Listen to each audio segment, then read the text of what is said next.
Lors de notre anniversaire sur un yacht, il leva son verre, à la liberté, loin de ma croqueuse de diamants. Ses parents applaudirent. Les invités rirent. J'ai souri, me suis levé en robe, et j'ai dit, profitez de la vue tant que vous le pouvez. Au coucher du soleil, son sourire s'éteignit. Et tout ce qu'il tenait pour acquis disparut. Le téléphone a sonné à 3h47 du matin, un mardi, et j'ai su avant de répondre que mon monde était sur le point de voler en éclats. Il est parti, murmura Adèle à travers le haut-parleur, sa voix si brisée que je la reconnus à peine. Tout est parti. Je me suis redressé dans mon studio exigu, la sueur froide perlant déjà sur mon front. Ma sœur Adèle, brillante, inarrêtable Adèle, ne m'avait pas appelé en pleurant depuis notre enfance. C'était elle qui réparait les choses, qui avait des réponses, qui faisait des plans qui fonctionnaient réellement. Que veux-tu dire, parti, ai-je demandé, bien qu'une partie de moi sût déjà. Bruno? Il a tout pris, la maison, les comptes de l'entreprise, même le fonds d'études de Léo. Les avocats disent que j'ai signé des papiers, mais je n'ai jamais. Sa voix se cassa complètement. Je ne peux même pas me permettre de me battre. Avant de continuer, je tiens à vous remercier de me rejoindre pour partager des histoires de justice et de résilience. Si vous pensez que les abuseurs financiers devraient être tenus responsables, veuillez envisager de vous abonner. C'est gratuit et cela nous aide à atteindre plus de victimes qui ont besoin d'entendre cela. Voyons maintenant comment cette vengeance se déroule. J'avais 21 ans le jour où j'ai vu ma sœur tout perdre, et je n'oublierai jamais le son qu'elle a émis en essayant d'expliquer comment c'était arrivé. Ce n'était pas des pleurs, c'était le son de l'esprit de quelqu'un qui se brisait en temps réel. Adèle avait toujours été la plus intelligente de notre famille. Pendant que je luttais en IUT, elle construisait avec succès un cabinet de conseil en marketing à partir de rien. Elle avait une ambition qui brûlait assez fort pour illuminer des pièces entières. Elle avait des plans établis pour les 5 prochaines années, des tableurs codés par couleur pour tout, et un cœur féroce qui ne reculait jamais devant un défi. Après son divorce compliqué avec le père de Léo, elle avait voulu un nouveau départ, une chance de construire quelque chose de beau pour elle et son fils de 8 ans. C'est alors que Bruno Chevalier est entré dans sa vie lors d'un événement de réseautage au centre-ville de Bordeaux, portant un costume cher qui coûtait probablement plus que mon loyer mensuel, et se déplaçant avec le genre de confiance qui faisait que les gens se penchaient quand il parlait. Il semblait différent, m'a dit Adèle plus tard lors d'un de nos appels nocturnes, quand elle était encore pleine d'espoir. Pas comme les autres types qui veulent juste t'impressionner avec leur voiture ou leurs emplois. Il écoutait vraiment, posait des questions sur Léo, sur mes rêves d'entreprise. Il a dit qu'il voulait investir en moi, pas seulement financièrement, mais émotionnellement. Bruno Chevalier avait ce sourire désarmant, celui qui faisait oublier aux gens de poser les questions importantes. Il parlait le charme couramment, parsemant ses conversations juste assez de vulnérabilité pour paraître authentique, et avait une façon de faire sentir à chaque femme qu'elle était la seule personne dans la pièce qui le comprenait vraiment. En 3 mois, il avait emménagé avec Adèle et Léo. En 4 mois, il gérait les finances de l'entreprise d'Adèle pour lui ôter ce stress.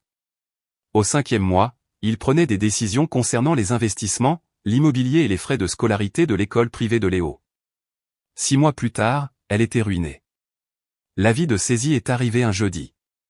Adèle m'a appelé en sanglotant, tenant les papiers dans ses mains tremblantes, tandis que Léo était assis à la table de la cuisine faisant ses devoirs, complètement inconscient que son monde s'effondrait autour de lui. Je ne comprends pas, répétait Adèle. L'entreprise était rentable, nous avions des économies. Comment est-ce possible? Mais Bruno était parti, volatilisé comme de la fumée, ne laissant derrière lui que des promesses vides et une traînée de documents juridiques qui rendaient d'une manière ou d'une autre Adèle responsable de dettes dont elle ignorait l'existence. La maison qu'ils avaient achetée ensemble? Il s'est avéré que l'hypothèque était entièrement à son nom, mais l'acte de propriété avait été discrètement transféré à l'une de ses sociétés écrans. Ses comptes professionnels? Drainés par une série d'investissements qu'elle était censée avoir autorisés, mais dont elle n'avait aucun souvenir d'avoir signé. Sa maison fut saisie en 30 jours. Léo partit vivre avec son père à Marseille, un homme qui s'était à peine intéressé à son fils jusqu'à ce que, soudainement, la garde devienne une arme qu'il pouvait utiliser contre Adèle. Et Adèle? Elle était vidée, un fantôme de la femme féroce qui affrontait les problèmes de front. Elle a essayé de se battre, elle a vraiment essayé. Mais Bruno l'a attaquée avec des avocats qui facturaient 800 € de l'heure, des accords de non-divulgation qui menaçaient de la détruire professionnellement si elle parlait publiquement de leur relation, et une puissance de feu juridique qu'elle ne pouvait même pas commencer à se payer. Chaque fois qu'elle trouvait un nouvel avocat prêt à prendre son cas, il se retirait en quelques semaines, invoquant des conflits d'intérêts ou des problèmes d'emploi du temps. Nos parents ont essayé d'aider, mais ils étaient déjà à bout, s'occupant de notre grand-mère. Notre jeune frère était encore à l'école. Je travaillais 2 emplois juste pour couvrir mes propres dépenses de base. Nous avons regardé Adèle rétrécir semaine après semaine, la regardant disparaître en elle-même alors que les batailles juridiques drainaient le peu de combativité qui lui restait. C'est alors que je me suis vu changer. Je n'ai pas pleuré, bien que tout en moi criât aussi. Je n'ai pas crié, bien que la rage brûlât dans mes veines comme de l'acide. Au lieu de cela, j'ai fait une promesse qui allait remodeler les 9 prochaines années de ma vie. J'ai promis que je serais celle qui ruinerait Bruno Chevalier. Pas avec les poings ou la fureur, mais avec des preuves, avec la vérité, avec la même précision méthodique qu'il avait utilisée pour détruire ma sœur. J'ai commencé petit, recherchant tout ce que je pouvais trouver sur la fraude financière, les escroqueries à l'investissement et la psychologie des escrocs. J'ai étudié le branding et le marketing, apprenant à créer une image, à devenir quelqu'un de complètement différent.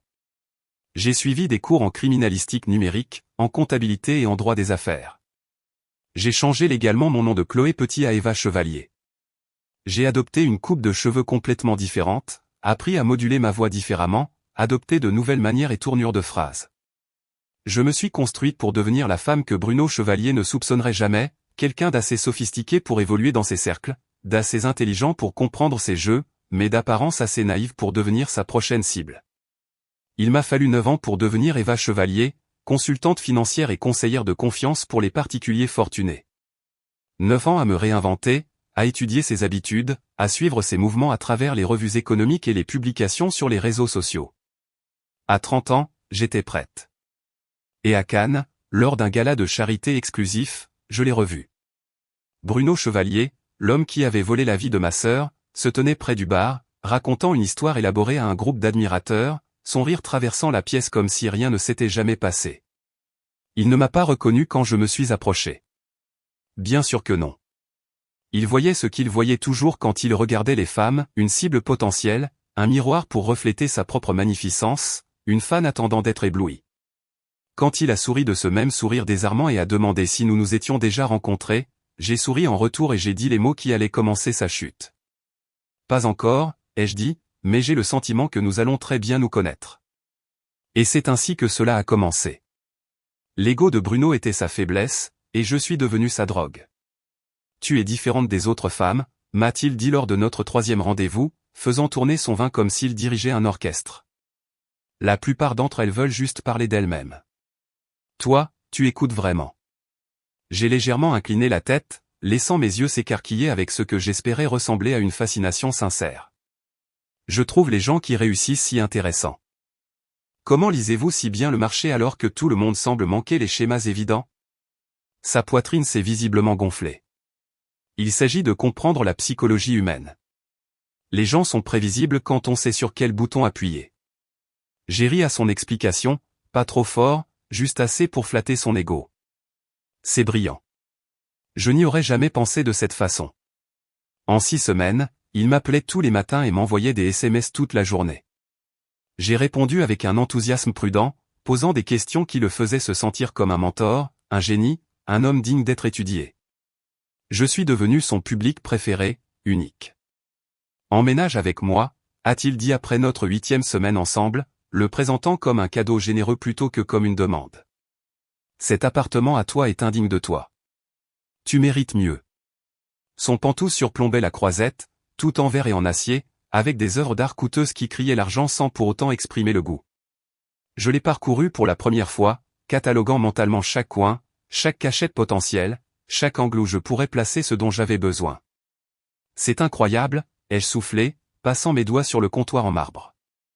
Tu as construit quelque chose d'étonnant ici. Il m'a tout montré avec la fierté d'un collectionneur exposant ses trésors, son bureau avec ses 2 écrans et ses murs couverts de contrats encadrés, son système de classement organisé avec une précision militaire, son coffre-fort, qu'il a ouvert pour me montrer des liasses d'argent liquide et des documents importants, n'imaginant jamais que je mémorisais la combinaison alors que ses doigts se déplaçaient sur le clavier. J'aime la transparence dans les relations, a-t-il dit, complètement inconscient de l'ironie. Pas de secret entre nous. Ce qu'il ne savait pas, c'est que le délicat collier en or que je portais tous les jours, un cadeau que j'étais censé avoir hérité de ma grand-mère, contenait un appareil d'enregistrement plus petit qu'un bouton, une technologie de pointe qui captait les conversations à 6 mètres de distance et transmettait tout à un serveur sécurisé que j'avais configuré sous une fausse identité. L'installation des caméras a pris 3 semaines, des appareils déclenchés par le mouvement, pas plus gros que des boutons de chemise, cachés à la vue de tous. L'une est allée derrière la grille d'aération décorative de son bureau, positionnée pour capturer son bureau et l'écran de son ordinateur. Une autre s'est nichée sous la douce lumière de son étagère, orientée vers son fauteuil où il prenait ses appels les plus privés. La troisième était intégrée dans un porte-stylo que je lui avais offert comme cadeau d'emménagement. « Tu es si attentionné », avait-il dit en le plaçant bien en évidence sur son bureau. La plupart des femmes achètent juste des fleurs ou quelque chose d'inutile. Le vrai travail a commencé une fois que j'ai eu accès à sa routine quotidienne. Bruno menait ses affaires les plus louches depuis chez lui, croyant que son pantouse était sa forteresse.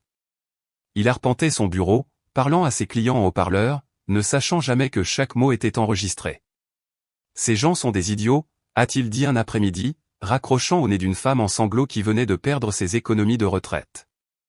Elle a signé les papiers, ce n'est pas mon problème si elle ne les a pas lus. J'étais dans la cuisine, préparant son expresso de l'après-midi exactement comme il l'aimait, fort, sans sucre, servi dans la tasse italienne qu'il avait achetée lors d'un voyage d'affaires à Milan. Mes mains ne tremblaient pas en l'écoutant se moquer de quelqu'un dont il venait de détruire la vie.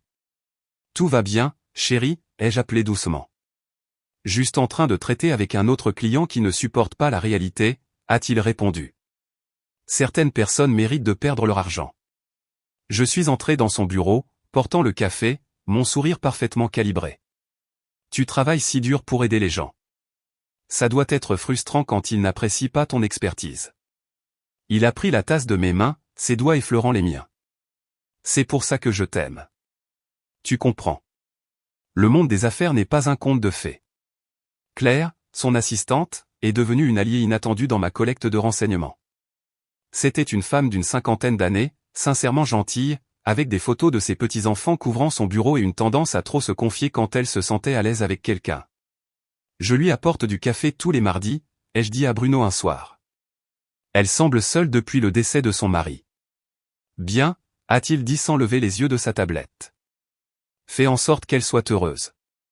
Elle sait où tous les cadavres sont enterrés. » J'ai commencé à me présenter à son bureau avec des lattes pour Claire, lui posant des questions sur ses enfants, me souvenant de détails de sa vie qui la faisaient rayonner de gratitude.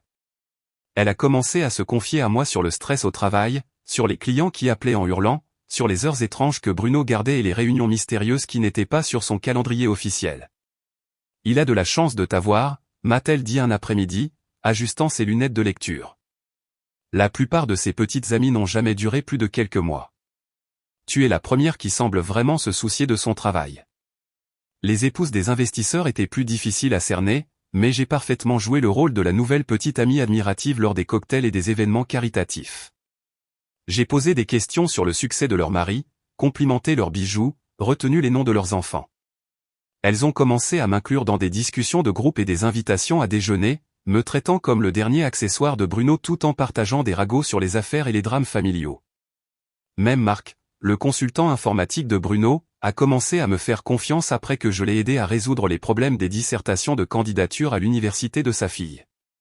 Il a commencé à m'expliquer les systèmes de sécurité, fier de montrer ses connaissances techniques à quelqu'un qui posait des questions intelligentes. « Ton petit ami est vraiment paranoïaque en matière de sécurité des données », m'a dit Marc un jour en mettant à jour le pare-feu de Bruno. « Il a des couches de cryptage qui rendraient jaloux le gouvernement. »« Il est juste prudent », ai-je répondu en lui tendant une bouteille d'eau. Les gens intelligents protègent leurs actifs.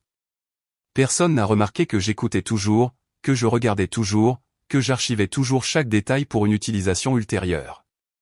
La percée est venue 4 mois après le début de notre relation. Bruno avait bu du vin après une journée particulièrement réussie, détendu et bavard d'une manière qui le rendait imprudent. « Tu sais ce que j'aime chez toi », a-t-il dit en me rapprochant sur le canapé. « Tu n'es pas moralisatrice. La plupart des femmes deviennent toutes morales à propos des affaires. » Je me suis blotti contre lui, jouant avec les boutons de sa chemise. Je pense que les gens sont trop naïfs à propos de l'argent. Parfois, il faut être créatif pour réussir. Exactement. Il s'est redressé, animé par le fait de trouver quelqu'un qui semblait comprendre sa vision du monde.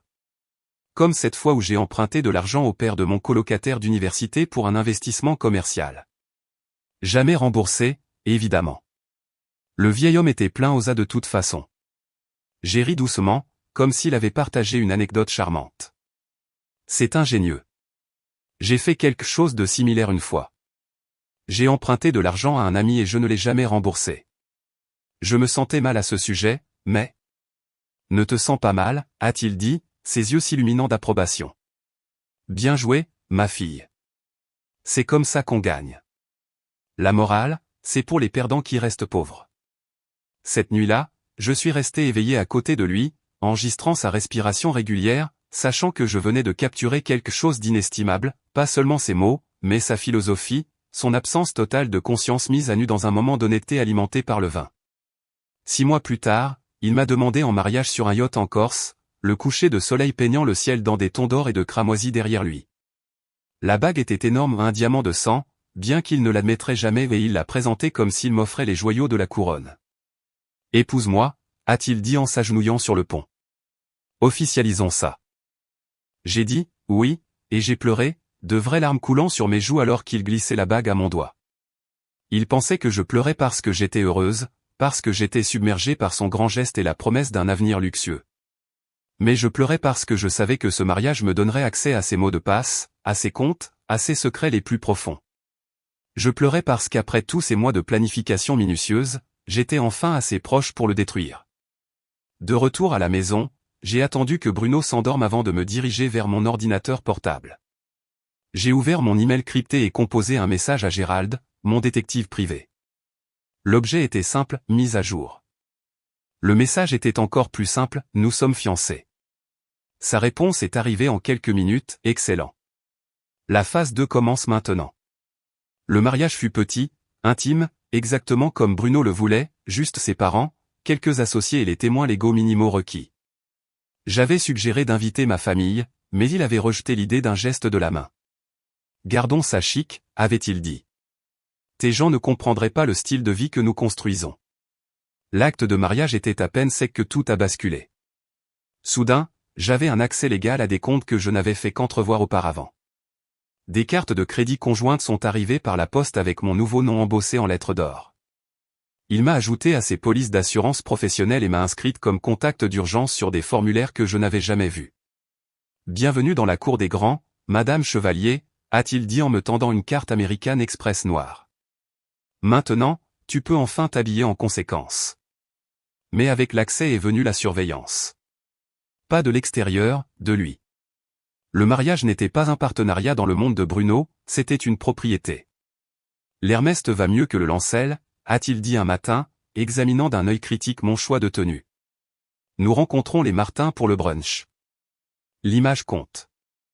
J'ai hoché la tête, changeant pour le sac qu'il préférait, mais mes doigts ont trouvé le minuscule appareil d'enregistrement cousu dans sa doublure.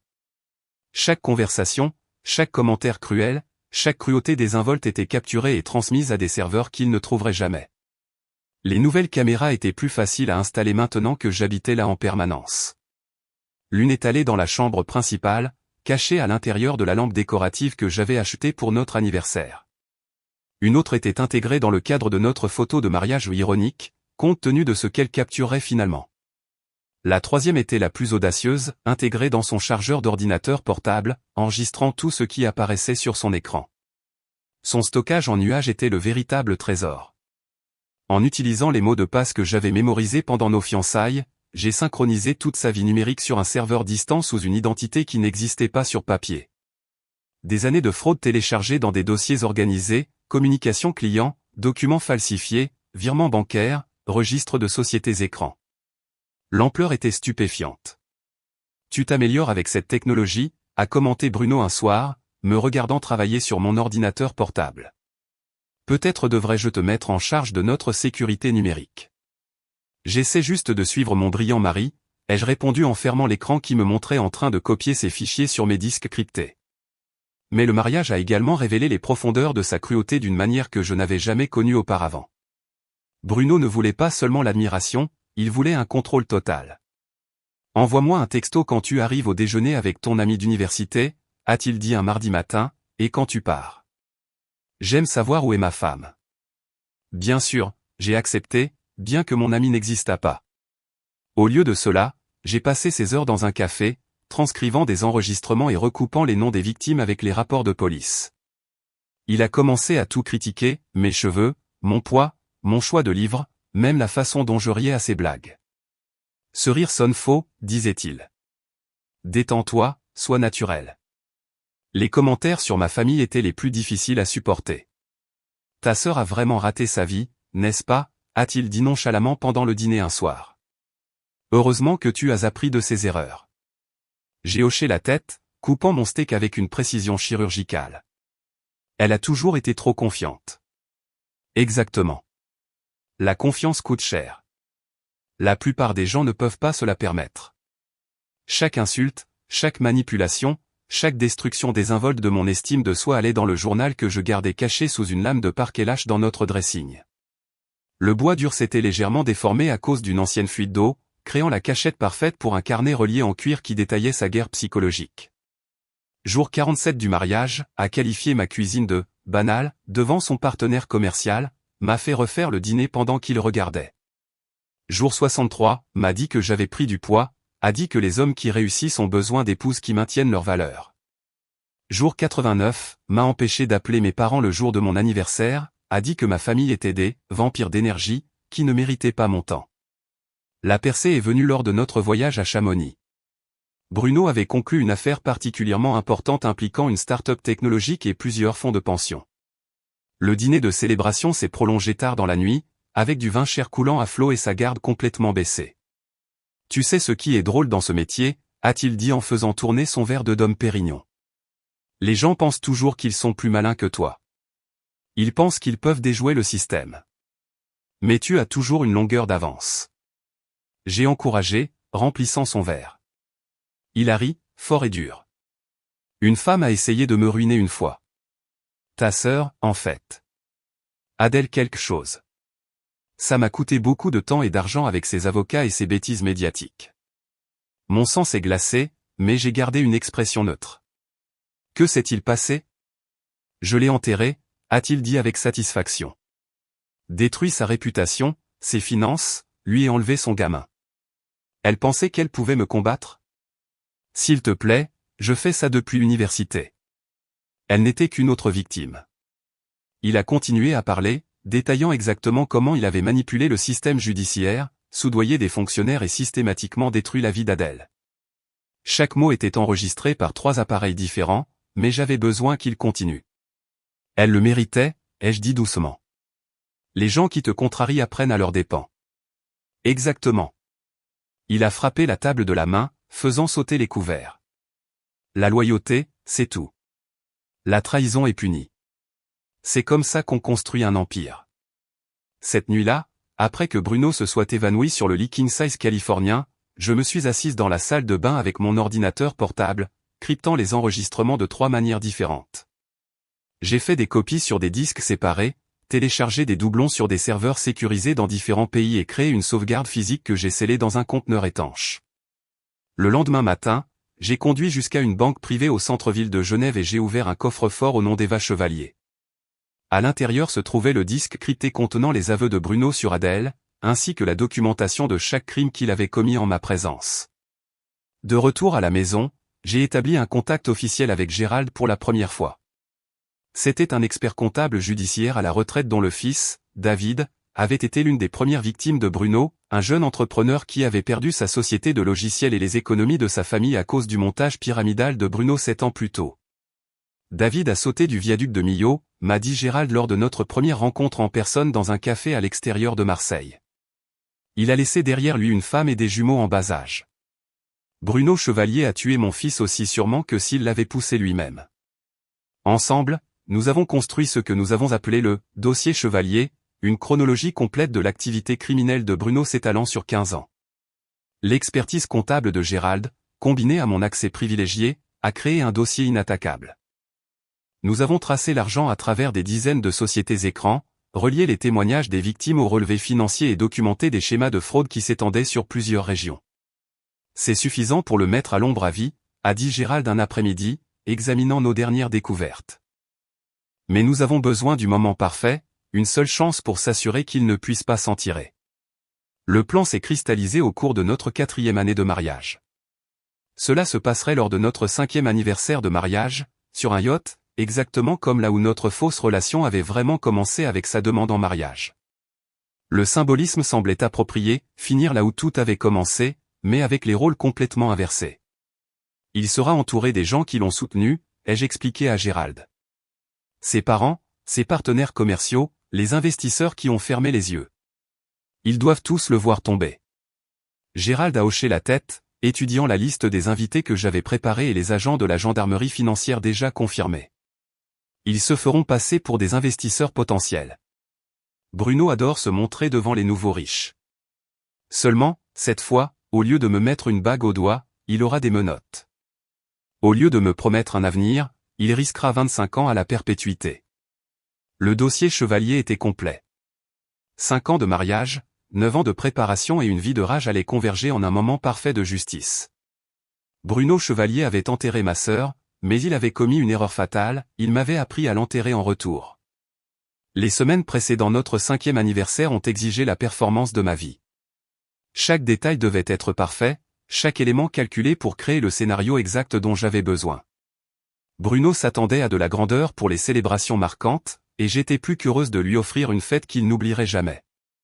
Je veux inviter les Martin, les Durand, et certainement Roger de l'affaire de la Défense, a dit Bruno en examinant ma liste d'invités autour d'un café matinal. Cela doit paraître exclusif, uniquement des gens importants. Bien sûr, j'ai accepté, cochant des noms qui comprenaient 4 agents de la gendarmerie financière se faisant passer pour des gestionnaires de fonds spéculatifs d'une société fictive appelée Capital Méridional. L'agent Sophie Tran serait Sandra Tchong, l'agent Michel Roche serait Miguel Reyes, et leur équipe de soutien se fondrait parfaitement dans la foule des investisseurs légitimes que Bruno aimait impressionner. La location du yacht était l'idée de Bruno, naturellement. Nous nous sommes fiancés sur un yacht, a-t-il dit. C'est poétique, un cercle complet. Ça montre jusqu'où nous sommes arrivés. J'ai passé des jours à coordonner avec la société de location de yacht, m'assurant que chaque angle de caméra serait parfait pour ce qui allait arriver. Le « Sérénité » était un navire de 45 mètres avec plusieurs ponts, beaucoup d'espace pour que les invités se mélangeaient, surtout, nulle part où Bruno pourrait fuir lorsque le moment arriverait. Les orchidées devraient correspondre à ma robe, ai-je dit au fleuriste, choisissant des arrangements blancs et or qui compléteraient l'élégante robe en soie crème que j'avais choisie pour l'occasion. Tout devait sembler romantique, mais sophistiqué. Même la restauration exigeait une coordination précise. J'avais besoin que le personnel de service soit correctement positionné, que le déroulement du dîner et des boissons soit planifié à la minute près et, surtout, je devais m'assurer que le bateau serait dans les eaux internationales au moment exact pour des raisons de compétences juridiques. 3 jours avant la fête, les parents de Bruno sont arrivés de Normandie.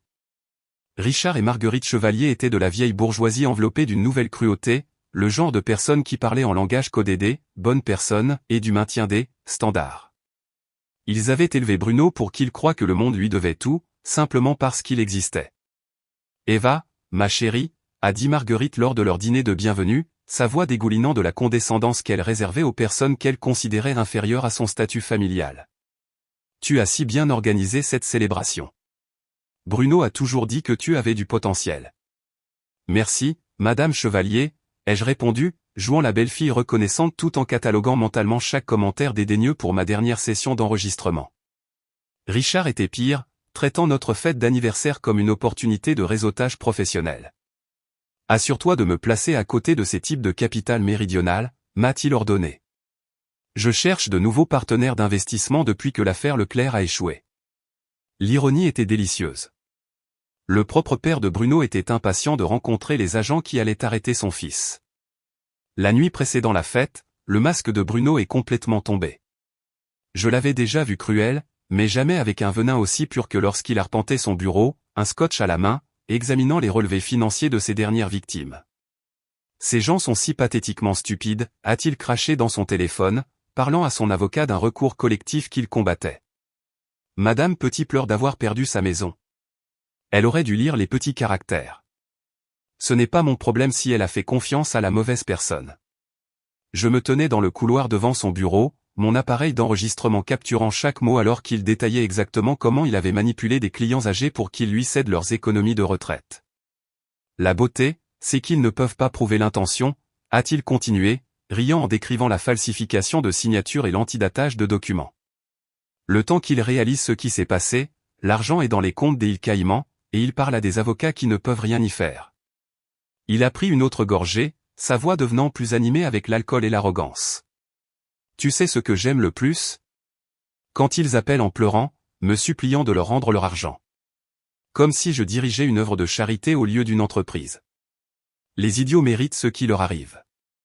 Mes mains tremblaient en tenant l'appareil, mais pas de peur. De rage. De la connaissance que dans moins de 24 heures, ce serait lui qui pleurerait et supplierait.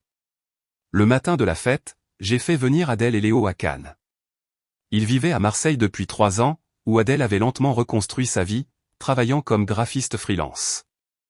Les batailles juridiques l'avaient vieilli, creusant des rides autour de ses yeux qui n'étaient pas là avant. Mais elle survivait. « Tu es sûr de ça ?» a demandé Adèle alors que nous nous rencontrions dans le hall de son hôtel.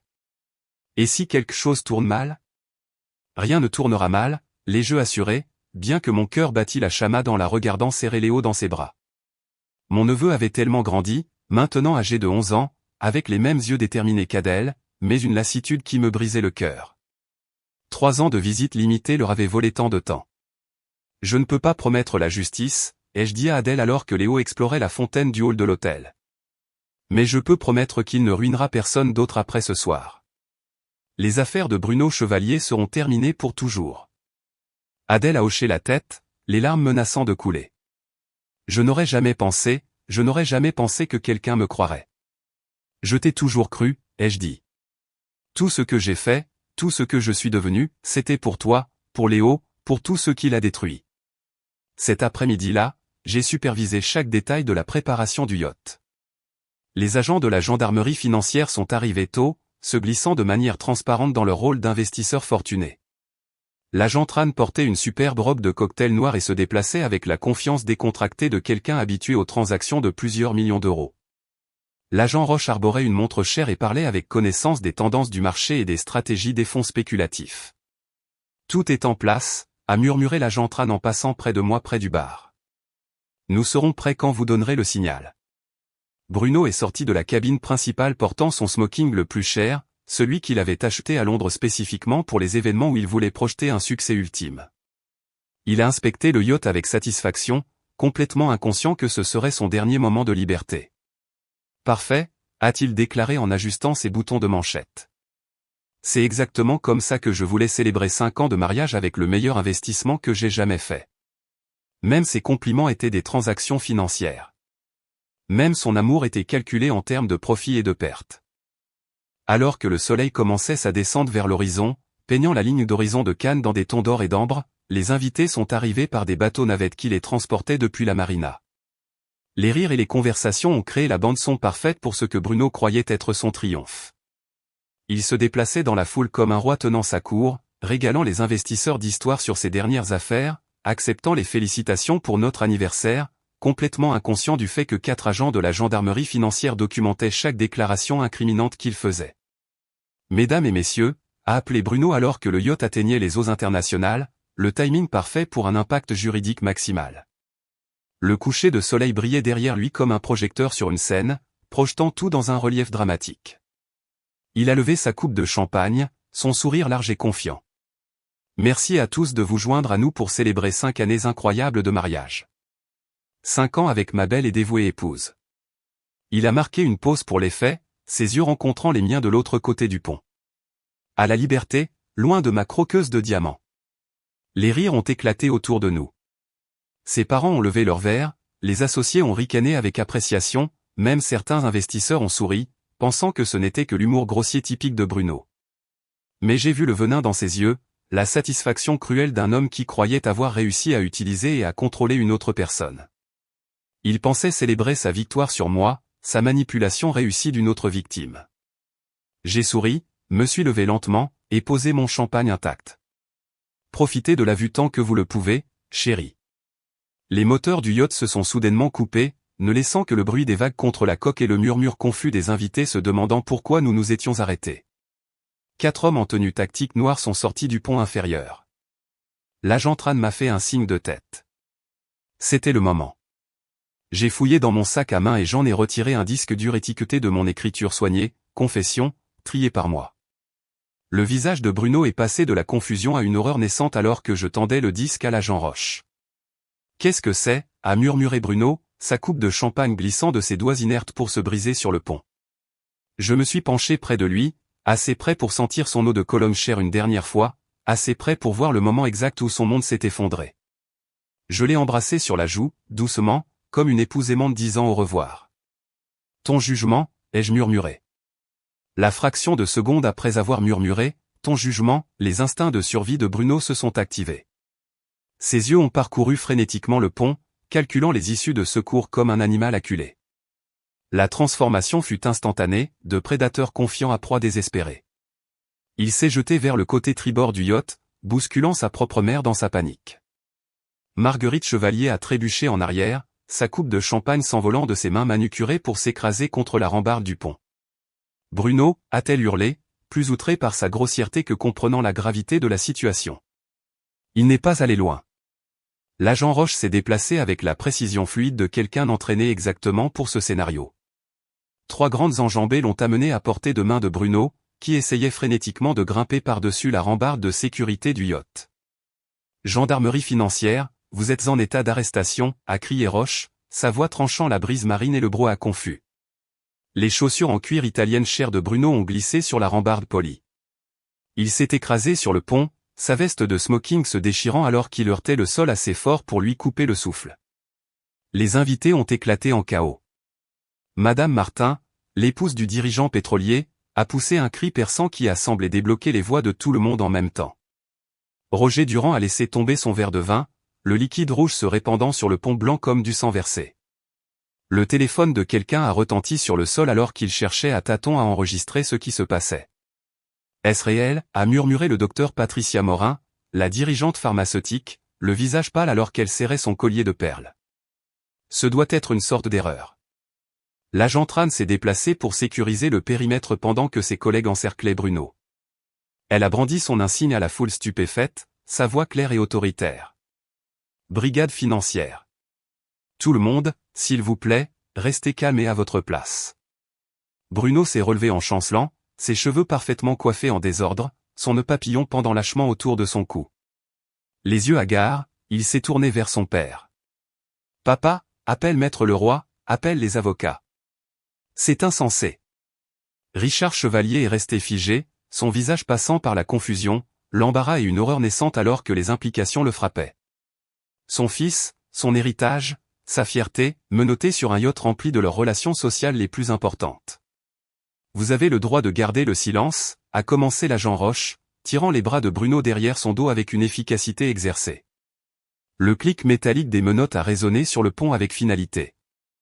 Je suis resté parfaitement immobile, mon champagne intact toujours à la main, regardant 5 ans de planification minutieuse atteindre leur apogée. Le poids de ce moment, la justification, la justice, la fin du règne de terreur de Bruno, tout cela s'est abattu sur moi comme une couverture. C'était censé être notre vie, a crié Bruno, sa voix craquant de désespoir et d'incrédulité. Ses yeux ont rencontré les miens de l'autre côté du pont, remplis d'une rage si pure qu'elle aurait pu m'effrayer autrefois. J'ai marché lentement vers lui, mes talons claquant contre le pont du yacht avec une précision mesurée. La foule s'est instinctivement écartée, créant un chemin entre nous. Quand je l'ai atteint, je l'ai regardé droit dans les yeux, les mêmes yeux qui avaient charmé ma sœur, qui avaient séduit d'innombrables victimes, qui m'avaient regardé avec un faux amour pendant 5 ans. « Non, chérie » ai-je dit, ma voix calme comme de l'eau dormante. C'était ta sentence. Son visage s'est tordu de fureur et de trahison. Tu as planifié ça, espèce de menteuse manipulatrice. Tout ce que j'ai appris, je l'ai appris de toi, les jeux interrompus doucement. La seule différence, c'est que j'avais une bonne raison. L'agent Roche a guidé Bruno vers le pont principal du yacht, où un navire des gardes-côtes s'approchait déjà pour le transport. Alors qu'il passait devant la foule des invités, les parents de Bruno sont finalement passés à l'action. C'est une erreur, a déclaré Marguerite Chevalier, sa voix stridente de panique. Notre famille a des relations, vous ne pouvez pas simplement. Madame, nous avons 5 ans de preuves enregistrées, a dit fermement l'agent Tran. Votre fils fait l'objet d'une enquête de la gendarmerie financière pour fraude financière, abus de personnes âgées et racket. Ce n'est pas une erreur. Les moteurs du yacht ont rugi à nouveau alors que nous commencions le voyage de retour vers le rivage. L'atmosphère de fête s'était complètement évaporée, remplacée par des conversations feutrées et des appels téléphoniques nerveux. Plusieurs invités essayaient déjà de prendre leur distance, affirmant qu'ils connaissaient à peine Bruno ou qu'ils avaient toujours soupçonné que quelque chose n'allait pas. Alors que le littoral de Cannes grandissait, je pouvais voir le cirque médiatique qui attendait à la marina. Des camionnettes de presse bordaient le parking, leurs antennes paraboliques tendues vers le ciel comme des fleurs mécaniques. Des journalistes avec des appareils photo et des microphones se pressaient aux barrières du quai, ayant eu vent de l'arrestation par les scanners de la police. Le yacht a heurté doucement les pilotis du quai, et immédiatement les flashs des appareils photo ont commencé, un spectacle stroboscopique qui a transformé la soirée en jour. Les questions fusaient dans l'air comme des balles. Madame Chevalier, saviez-vous les crimes de votre mari? Depuis combien de temps la gendarmerie enquête-t-elle? Quel a été votre rôle dans l'arrestation? Je suis descendu du yacht sans prêter attention à aucun d'eux, mes yeux scrutant la foule jusqu'à ce que je trouve ce que je cherchais. Adèle se tenait près du bord de la marina, partiellement cachée derrière un pilier en béton. Léo était à côté d'elle, maintenant âgé de 12 ans, avec le même menton déterminé qu'Adèle, mais portant une robe d'été au lieu de la tenue de bureau dont je me souvenais de leur ancienne vie. La main de mon neveu était fermement serrée dans celle de sa mère, leur retrouvaille enfin ininterrompue par des ordonnances judiciaires et des horaires de visite supervisés. Bruno les a vus aussi. Alors que les agents le conduisaient à travers la foule, son pas a chancelé et, pour la première fois depuis son arrestation, son défi s'est complètement fissuré. Son visage s'est brisé, non pas de colère, mais avec quelque chose qui aurait pu être la reconnaissance de ce qu'il avait détruit. Adèle n'a pas parlé. Elle n'a pas bougé. Elle l'a simplement regardé avec le regard fixe de quelqu'un qui avait survécu à son pire et vécu pour voir la justice rendue. Léo ne l'a même pas regardé. Son attention était fixée sur un petit Bernard l'ermite qui se faufilait sur le quai, complètement désintéressé par l'homme qui avait déchiré sa famille des années auparavant. Cette indifférence, ce rejet complet de son existence, semblait blesser Bruno plus que les menottes, les appareils photo ou les accusations criminelles. Il a ouvert la bouche comme pour leur dire quelque chose, mais l'agent Roche l'a maintenu en mouvement vers le véhicule de transport de la gendarmerie qui attendait. Madame Chevalier, un autre journaliste a pointé un microphone vers moi. Quelle est votre réponse à ces accusations? Je suis passé devant eux tous, mon attention uniquement portée sur le fait de rejoindre Adèle et Léo. Les questions se sont estompées en bruit de fond alors que je m'approchais de ma famille.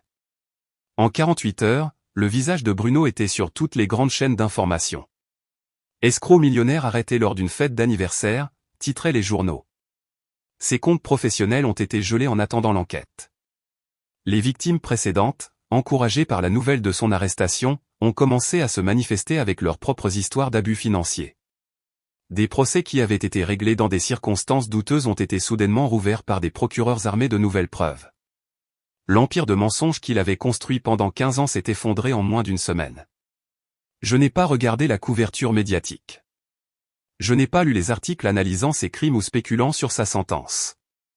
Au lieu de cela, je me suis assise dans la chambre d'hôtel d'Adèle pendant qu'elle et Léo planifiaient leur nouvelle vie ensemble, et je nous ai versé du thé dans le service en céramique qu'elle avait réussi à sauver de la saisie des années auparavant. C'est vraiment fini, a dit Adèle doucement, regardant Léo colorier dans un livre de coloriage sur le sol de la chambre d'hôtel. C'est vraiment fini, ai-je confirmé. Le monstre était en cage, les victimes avaient retrouvé leur voix, et ma sœur avait son fils. 3 semaines après l'arrestation de Bruno, les appels ont commencé. Éditeurs, producteurs de télévision, réalisateurs de documentaires, tout le monde voulait un morceau de mon histoire. Ils ont offert des contrats avec des chiffres qui me faisaient loucher, des cachets pour des conférences qui pourraient me mettre à l'abri pour la vie, et le genre de célébrité qui transforme les gens ordinaires en non connus. C'est une opportunité unique dans une vie, insistait Amandine Richard des éditions du Sommet, sa voix crépitant dans mon téléphone alors qu'elle exposait un contrat pour plusieurs livres. Votre histoire a tout, romance, trahison, justice. Nous parlons d'un potentiel de best-seller du New York Times.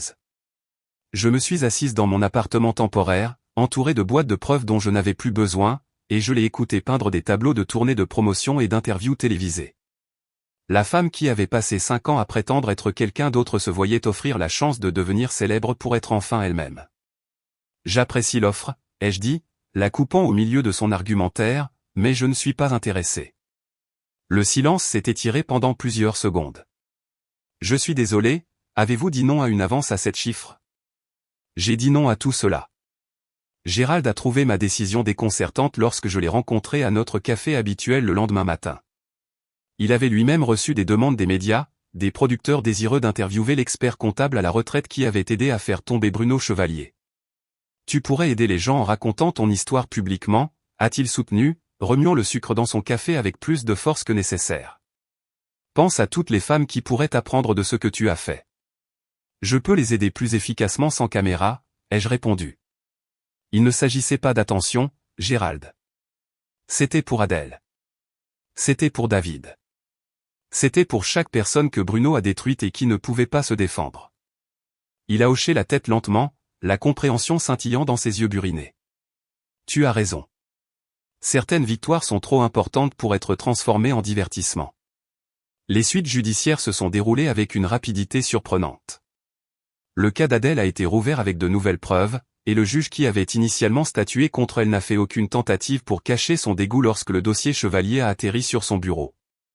Les manipulations financières de Bruno étaient exposées noir sur blanc, impossibles à rejeter ou à expliquer. Les droits de visite sont par la présente entièrement rétablis, a déclaré le juge Martin lors de l'audience à laquelle j'ai assisté par liaison vidéo. De plus, ce tribunal constate que l'arrangement de garde initial était basé sur des preuves frauduleuses et une manipulation délibérée du système judiciaire. J'ai regardé le visage d'Adèle à travers l'écran alors qu'elle entendait ces mots. 3 ans de visites supervisées, de lutte pour chaque appel téléphonique, d'explications à Léo pourquoi maman ne pouvait le voir que les week-ends, tout cela officiellement reconnu comme l'injustice que cela avait toujours été. Les retrouvailles ont eu lieu au parc de la Tête d'Or à Lyon, un samedi matin vivifiant. J'y ai conduit Adèle, me garant de l'autre côté de la rue où je pouvais voir sans m'immiscer. À travers mon pare-brise, j'ai regardé Léo courir vers sa mère avec la joie sans retenue d'un enfant à qui l'on avait rendu quelque chose de précieux qu'il croyait perdu à jamais. Adèle est tombée à genoux sur l'herbe, attrapant Léo dans une étreinte qui semblait guérir quelque chose de brisé en eux deux. Elles se sont tenues ainsi pendant de longues minutes, les épaules d'Adèle secouées par des larmes qu'elle avait retenues pendant 3 ans. Je suis resté dans la voiture, mes propres larmes coulant librement pour la première fois depuis le début de ce voyage. La femme que j'étais devenue, Eva Chevalier, l'épouse de Bruno, la menteuse parfaite, s'est finalement ouverte pour révéler la sœur qui n'avait jamais cessé de se battre pour sa famille. Cet après-midi-là, je me suis rendu dans les bureaux de Partenaires de Justice, une organisation à but non lucratif spécialisée dans les affaires d'abus financiers. J'avais avec moi une archive numérique soigneusement organisée, chaque modèle, chaque technique d'enquête, chaque élément de méthodologie que Gérald et moi avions développé pendant 5 ans. Nous voulons mettre cela à la disposition d'autres enquêteurs, ai-je expliqué à la directrice, Sarah Kim, alors qu'elle examinait les documents sur son ordinateur portable. Tout ce qui a fonctionné, tout ce qui n'a pas fonctionné, toutes les leçons apprises. Ses yeux se sont écarquillés alors qu'elle parcourait la documentation. C'est incroyablement complet.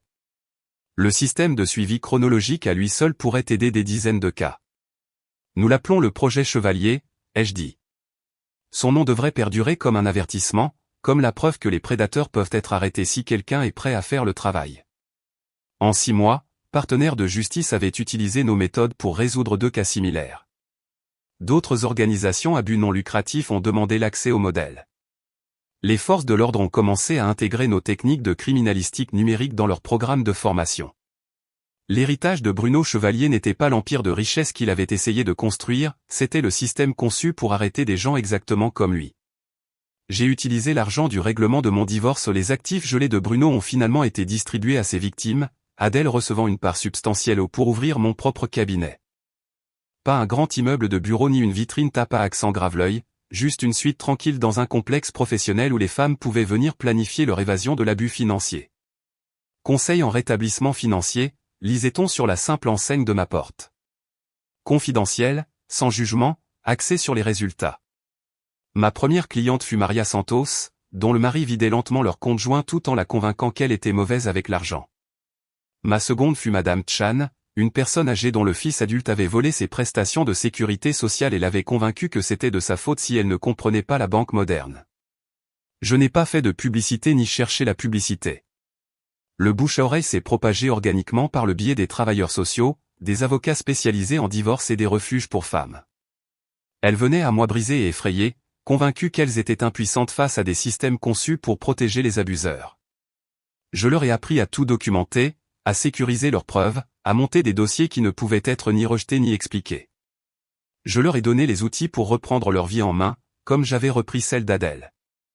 6 mois après avoir ouvert mon cabinet, Adèle est revenue à Cannes avec Léo.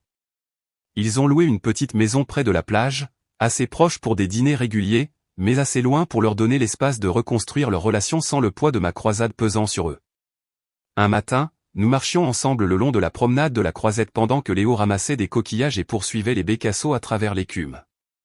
Le lever du soleil peignait tout dans des tons d'or et de rose, et pour la première fois depuis près d'une décennie, je me sentais vraiment paisible. J'ai fouillé dans ma poche et j'en ai sorti le délicat collier en or que j'avais porté tous les jours pendant 5 ans, celui qui avait enregistré les aveux de Bruno, capturé sa cruauté, documenté sa chute. Son microphone caché avait été mon compagnon constant pendant la période la plus sombre de ma vie. Sans cérémonie, j'ai marché jusqu'au bord de l'eau et je l'ai jeté aussi loin que possible dans la Méditerranée. Il a disparu sous les vagues avec à peine un clapotis. Ce chapitre est clos, ai-je dit en regardant l'océan effacer le dernier souvenir physique de celle que j'avais dû devenir. Adèle a glissé sa main dans la mienne. Merci de m'avoir rendu mon fils. Merci de m'avoir donné une raison de devenir quelqu'un qui en vaille la peine. Léo a couru vers nous, ses petites mains pleines de coquillages parfaits et de vers de mer polis par des années de vagues patientes. Regardez ce que j'ai trouvé. Et pour une fois, regarder vers l'avenir me semblait mieux que de regarder en arrière. La femme qui avait été Eva Chevalier était partie. La sœur qui avait vu Adèle tout perdre guérissait. J'étais enfin juste moi-même à nouveau. Et c'était suffisant. Si cette histoire de vengeance calculée vous a coupé le souffle, cliquez sur le bouton j'aime dès maintenant.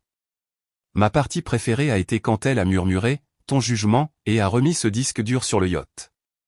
Quel a été votre moment préféré? Laissez-le dans les commentaires ci-dessous. Ne manquez pas d'autres histoires à couper le souffle comme celle-ci, abonnez-vous et activez la cloche de notification pour ne jamais manquer une nouvelle publication.